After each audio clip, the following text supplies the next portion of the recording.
So today we're going to be talking about phishing email analysis and how to conduct a phishing email.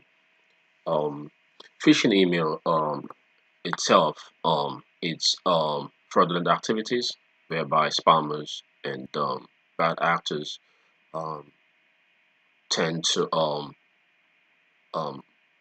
get information from email receivers by making them click on the link or exposing by after clicking on the link, exposing their system, exposing their data, and exposing their account.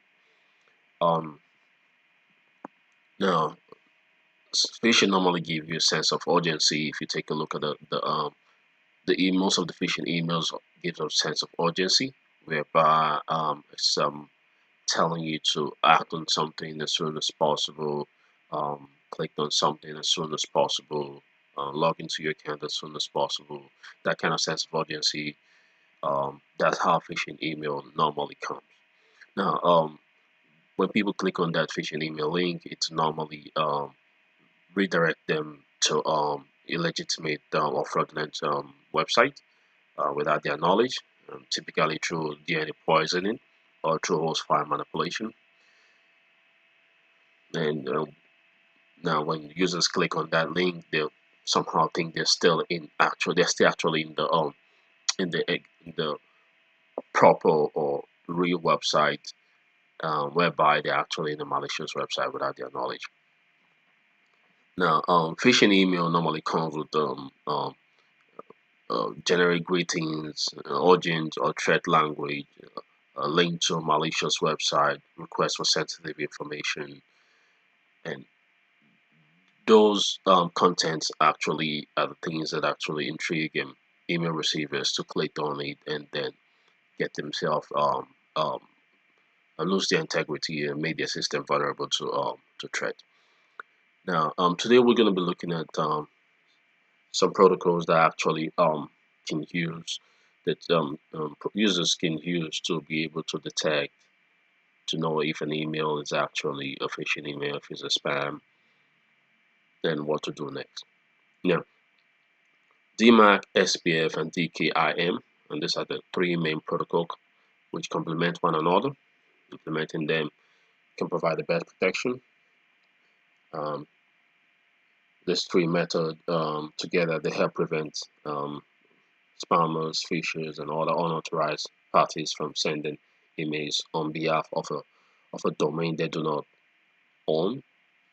The DKIM abbreviation, it's domain key identified mail, which enables domain owners to automatically sign email for their domain, just like a signature check, signature on a check that makes you know who actually signed the check.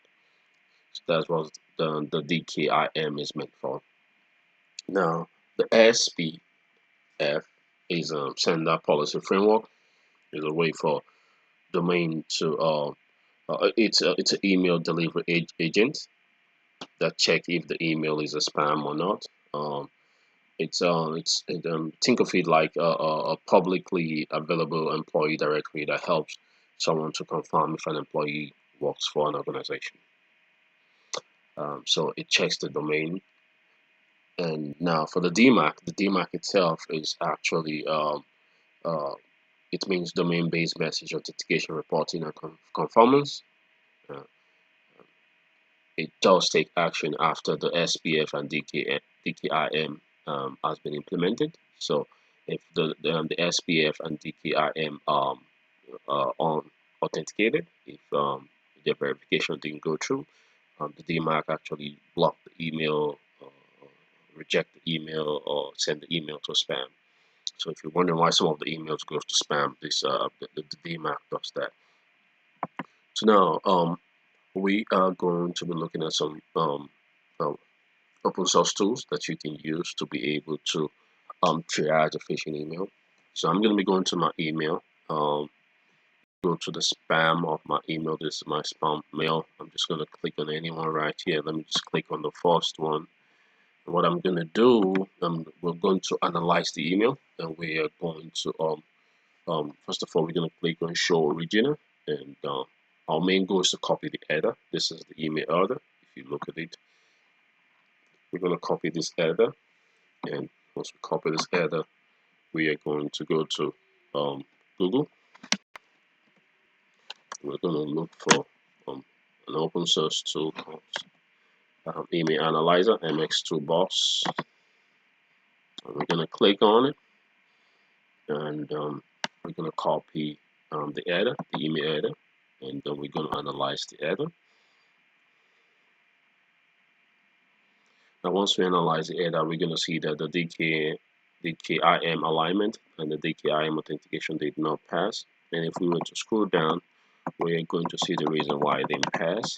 It tells us right here, no DKIM signature header found.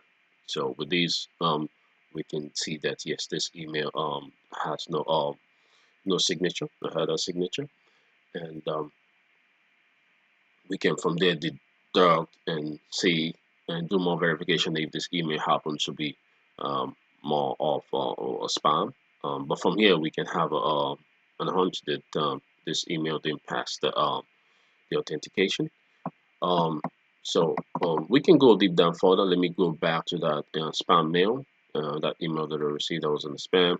Let me click on the URL right here. So I'm clicking on this URL. I'm going to copy this URL just to deep down further.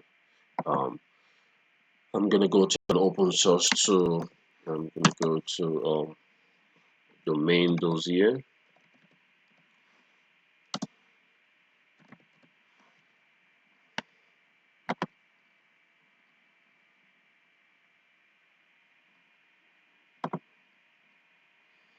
I'm going to paste the URL I just copied to see if this URL belongs to the domain where it's coming from, and it gives us the IP of that URL associated with that.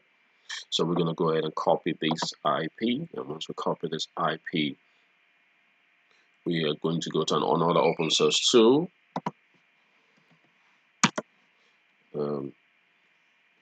which is VirusTotal.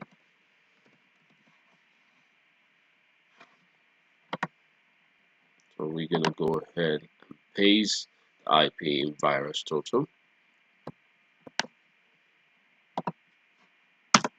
And once we paste the IP, we're going to see right here, it already tells us that one security vendor has already flagged this IP address as malicious. And you can see this IP address is from Germany. So you can get details about this IP address to know more about this IP address. So these are the ways that we can actually triage a phishing email. Now, if it wasn't a phishing email, most email that are not phishing, all the authentication will pass. Right here, they will all be all blue or passing, but in this stage it didn't pass. And also when we check the IP, we can see that the IP has already been reported as it's already been flagged. So this is some of one of the ways that we can triage a phishing email. Never advisable to click on the link. If you want to click on the link, I would always advise to try to do it on a different sandbox, on a sandbox environment. Yeah, this is how we can triage a phishing email. Thank you.